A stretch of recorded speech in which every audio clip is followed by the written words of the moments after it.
नमस्कार आज्ञा गाँव अभियान अश्रुमोचन कार्यक्रम भितर पदीय कथा कथाटा मुझे गोटे विवेकानंद गोटे उक्ति पढ़ुली गोटे सुंदर कथा से लिखिं पचरा नाइस लाइन गोटे सुंदर कथा पचरा why we have so many temples when God is everywhere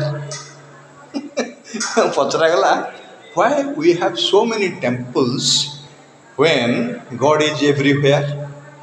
Swami Vivekananda उत्तर देले air is everywhere, air is everywhere, but we still need a fan to fill it. But we still need a fan to fill it. एटा सुंदर कथा आज्ञा देवता मंदिर सबुआड़े अच्छी सबुआड़े ठाकुर थी भी आम मंदिर कर चलचे कहीं तार उत्तर में विवेकानंद कहते पवन तो सबुआड़े अच्छे तथापि आम पवन को केन्द्रीभूत करने गोटे पंखार आवश्यक करती ना ना